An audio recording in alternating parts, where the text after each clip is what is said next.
ದಸರಾ ಮತ್ತು ದೀಪಾವಳಿ ಅತಿ ದೊಡ್ಡ ಹಬ್ಬ. ವಾಹನಗಳು, ಕುರುಕುಲ ತಿಂಡಿಗಳು, ಬಟ್ಟೆ, GST ಕಡಿತ ಆಗಿದೆ. ನಮ್ಮ ದೇಶದಲ್ಲಿ ದಸರಾ ಮತ್ತು ದೀಪಾವಳಿ ಅತಿ ದೊಡ್ಡ ಹಬ್ಬ. ಪ್ರತಿಯೊಬ್ಬ ವ್ಯಕ್ತಿಯು ಈ ಹಬ್ಬದಲ್ಲಿ ಖರ್ಚುಗಳನ್ನು ಮಾಡ್ತಾರೆ, ಅಂದರೆ ಖರೀದಿಗಳನ್ನು ಮಾಡ್ತಾ ಹೋಗ್ತಾರೆ.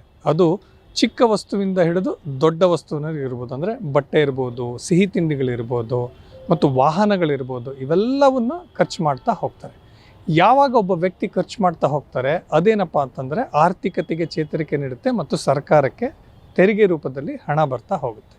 ಇನ್ನು ಈ ನಮ್ಮ ಸರ್ಕಾರ GST 2.0ನಲ್ಲಿ ಏನಪ್ಪ ಅಂತಂದರೆ, ಏನು ಕುರುಕುಲ ತಿಂಡಿಯಿಂದ ಹಿಡಿದು ವಾಹನಗಳವರೆಗೆ ಎಲ್ಲ ವೈಡ್ ರೇಂಜ್ ಪ್ರಾಡಕ್ಟ್ಸ್ ಮೇಲೆ ಏನು ಮಾಡಿದ್ರಪ್ಪ ಅಂತಂದರೆ 12ರಿಂದ 5, 28ರಿಂದ 18ಕ್ಕೆ ತಂದಿದ್ದಾರೆ. ಹಾಗಾಗಿ ಎಲ್ಲ ವಸ್ತುಗಳ ಬೆಲೆ ಕಡಿಮೆ ಆಗುತ್ತೆ. ಮುಖ್ಯವಾಗಿ ವಾಹನಗಳು, ಅದು ದ್ವಿಚಕ್ರ ವಾಹನ ಇರ್ಬೋದು ಮತ್ತು 4 ಚಕ್ರದ ವಾಹನಗಳಿರ್ಬೋದು, ಅದುಗಳಲ್ಲಿ ಆ ವಾಹನಗಳ ಮೇಲೆ ಏನಾಗುತ್ತಪ್ಪ ಅಂತಂದರೆ ಈ GST ಇಳಿಕೆ ನಮಗೆ ಕಾಣಿಸುತ್ತೆ. ಹಾಗಾಗಿ ಜನ ಹೇಗಿದ್ದರೂ ಖರ್ಚು ಮಾಡ್ತಾರೆ. ಆದರೆ ಅವ್ರಿಗೇನಪ್ಪ ಅಂತಂದರೆ ಒಂದು ಇನ್ಸೆಂಟಿವು, ಈಗ ಬೆಲೆ ಕಡಿಮೆ ಆಗಿರೋದ್ರಿಂದ ಅವರು ಇನ್ನೂ ಹೆಚ್ಚು ಪದಾರ್ಥಗಳನ್ನು ಕೊಳ್ಳೋದಕ್ಕೆ ಅವ್ರ ಹತ್ರ ಶಕ್ತಿ ಇದೆ ಮತ್ತು ಅವ್ರಿಗೆ ಲಭ್ಯತೆ ಇದೆ, ಹಣದ ಲಭ್ಯತೆ ಇರುತ್ತೆ. ಸರಿ, ಅಮಿತ್ ಶಾ ಅವರು ಹೇಳಿದ್ದಾರೆ ಸ್ವದೇಶಿ ವಸ್ತುಗಳನ್ನ ಕೊಳ್ಳಿ ಅಂತ.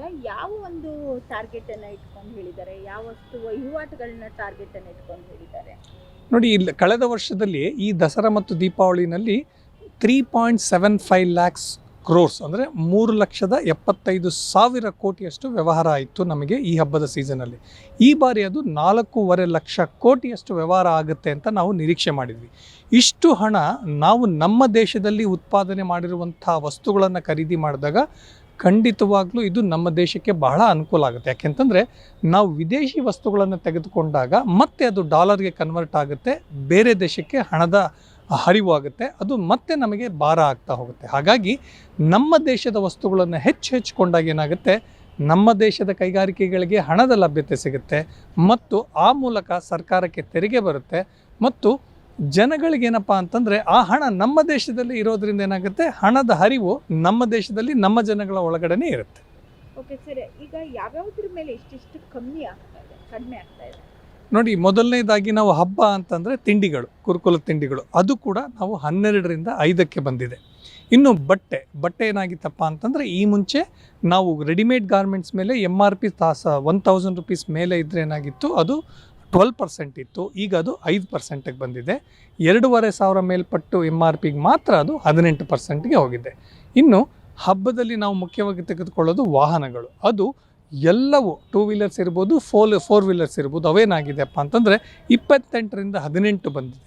ಇನ್ನು ಹಬ್ಬದಲ್ಲಿ ನಾವು ಕೆಲವು ರೀತಿಯ ಕನ್ಸ್ಟ್ರಕ್ಷನ್ ಆ್ಯಕ್ಟಿವಿಟೀಸ್ ಕೂಡ ಕೆಲವು ಸಲ ಮಾಡ್ತಾ ಹೋಗ್ತೀವಿ.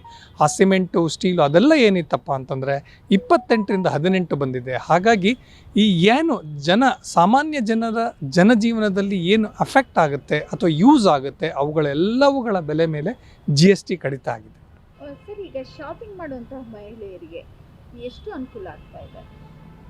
ನೋಡಿ, ಸುಮಾರು ಈಗ ನೇರ ಏನಂತಂದರೆ 28% ಇರೋದು 18% ಆಯಿತು ಅಂದರೆ 10% ಕಡಿಮೆ ಆಯಿತು. ಸೊ ನಿಮ್ಮ ಒಟ್ಟಾರೆ ವ್ಯವಹಾರ ಸುಮಾರು ನೀವು 1 ಲಕ್ಷ ಖರ್ಚು ಮಾಡ್ತೀನಿ ಅಂತಂದರೆ ಸರಾಸರಿನಲ್ಲಿ ನಿಮಗೇನಪ್ಪ ಅಂತಂದರೆ ಸುಮಾರು 10% ಅಷ್ಟು ನಿಮಗೆ ಬೆನಿಫಿಟ್ ಸಿಗುತ್ತೆ. ಹಾಗಾಗಿ 10,000 ರೂಪಾಯಿ 1 ಲಕ್ಷ ವ್ಯವಹಾರ ಮಾಡಿದ್ರೆ ನೀವು 10,000 ರೂಪಾಯಿ ದುಡ್ಡು ಉಳಿಯುತ್ತೆ. ಆ 10,000 ರೂಪಾಯಿನಲ್ಲಿ ನೀವು ಮತ್ತೆ ಹೆಚ್ಚಿನ ಪದಾರ್ಥಗಳನ್ನು ನೀವು ತೆಗೆದುಕೊಳ್ಬೋದು. ಓಕೆ ಸರ್, ಇದೆಲ್ಲದರ ಪರಿಣಾಮವಾಗಿ ಆರ್ಥಿಕತೆ ಯಾವ ರೀತಿ ಬೂಸ್ಟ್ ಆಗುತ್ತೆ? ನೋಡಿ, ಆರ್ಥಿಕತೆ ಅಂದ್ರೆ ಏನಪ್ಪ ಅಂತಂದರೆ ಹಣದ ಹರಿವು ಇರಬೇಕಂತಂದರೆ ಒಬ್ಬ ವ್ಯಕ್ತಿ ಕೊಂಡುಕೊಂಡಷ್ಟು ಏನಾಗುತ್ತೆ, ಹಣದ ಹರಿವು ಜಾಸ್ತಿ ಆಗುತ್ತೆ. ಯಾಕೆಂದರೆ ಅದಕ್ಕೆ ಮ್ಯಾನುಫ್ಯಾಕ್ಚರಿಂಗ್ ಆಗುತ್ತೆ ಮತ್ತು ಆ ಮ್ಯಾನುಫ್ಯಾಕ್ಚರಿಂಗ್ ಆಗೋದಕ್ಕೆ ಲೇಬರ್ಸ್ಗೆ ದುಡ್ಡು ಹೋಗುತ್ತೆ. ಹಾಗಾಗಿ ಇದು ಒಂದು ಚೈನ್ ರಿಯಾಕ್ಷನ್ ಥರ ಇರುತ್ತೆ. ಹೆಚ್ಚು ಯಾವಾಗ ಜನ ಹಣನ ಸ್ಪೆಂಡ್ ಮಾಡ್ತಾ ಹೋಗ್ತಾರೆ, ಅಷ್ಟು ಹೆಚ್ಚು ಆರ್ಥಿಕತೆಗೆ ಬೂಸ್ಟ್ ಆಗ್ತಾ ಹೋಗುತ್ತೆ. ಯಾವಾಗ ಜನ ಜಾಸ್ತಿ ಹಣ ಖರ್ಚು ಮಾಡ್ತಾ ಹೋಗ್ತಾರೆ, ತೆರಿಗೆ ರೂಪದಲ್ಲಿ ಸರ್ಕಾರಕ್ಕೆ ಆದಾಯ ಜಾಸ್ತಿ ಆಗ್ತಾ ಹೋಗುತ್ತೆ. ಸರ್ಕಾರಕ್ಕೆ ಯಾವಾಗ ಆದಾಯ ಜಾಸ್ತಿ ಆಗ್ತಾ ಹೋಗುತ್ತೆ, ಅವರೇನು ಮಾಡ್ತಾರೆ, ಮತ್ತೆ ನಮ್ಮಗಳ ಮೇಲೇ ಖರ್ಚು ಮಾಡ್ತಾ ಹೋಗ್ತಾರೆ. ಅದು ಮತ್ತೆ ಆ ಹಣ ಕೂಡ ಮತ್ತೆ ಹಣದ ಹರಿವು ಶುರುವಾಗುತ್ತೆ. ಹೀಗಾಗಿ ಆರ್ಥಿಕತೆ ಬೂಸ್ಟ್ ಆಗಿ ಎಲ್ಲರ ಬಳಿನೂ ಹಣದ ಲಭ್ಯತೆ ಆಗುತ್ತೆ. ದೀಪಾವಳಿ ಟೈಮಲ್ಲಿ ಚಿನ್ನ ಬೆಳ್ಳಿ ಬಗ್ಗೆ ಎಲ್ಲರದ್ದು ಫೋಕಸ್ ಇರುತ್ತೆ, ಏನು ಹೇಳ್ತೀರಾ? ಚಿನ್ನ ನಾವು ಏನು ಮಾಡಿದ್ವಿಪ್ಪ ಅಂತಂದರೆ ಈ ಮುಂಚೆನೇ ಹೇಳಿದ್ವಿ ಅದರ ಬೆಲೆ ಜಾಸ್ತಿ ಆಗುತ್ತೆ ಅಂತಂದ್ಬಿಟ್ಟು. ಯಾಕೆಂತಂದರೆ ಒಂದು ಅದರ ಉತ್ಪಾದನಾ ವೆಚ್ಚ ಮತ್ತು ಜಾಗತಿಕವಾಗಿ ಇರುವಂತಹ ಆರ್ಥಿಕ ಪರಿಸ್ಥಿತಿಗಳು, ಅಮೇರಿಕಾದಲ್ಲಿರುವಂಥ ಪರಿಸ್ಥಿತಿ, ಯುರೋಪ್ನಲ್ಲಿರುವಂಥ ಪರಿಸ್ಥಿತಿಗಳಲ್ಲಿ, ಹಾಗಾಗಿ ಈ ಚಿನ್ನದ ಬೆಲೆ ಇನ್ನೂ ಜಾಸ್ತಿ ಆಗುತ್ತೆ ಆಗಲಿ ಕಡಿಮೆ ಆಗೋದಿಲ್ಲ. ಮತ್ತು ಈ GST ದರ ಬದಲಾವಣೆಯಲ್ಲಿ ಚಿನ್ನದ ಮೇಲೆ ಯಾವುದೇ ರೀತಿಯ ವ್ಯತ್ಯಾಸ ಇಲ್ಲ.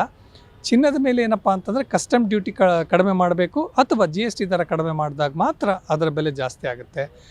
ಅದೇನೋ ಇಲ್ಲಿ ಈಗಿರೋ ಸಮಸ್ಯೆ ಏನಪ್ಪ ಅಂತಂದರೆ ಜಾಗತಿಕವಾಗಿ ಚಿನ್ನದ ಬೆಲೆ ಜಾಸ್ತಿ ಆಗ್ತಾ ಇರೋದೇ ಇದಕ್ಕೆ ಕಾರಣ.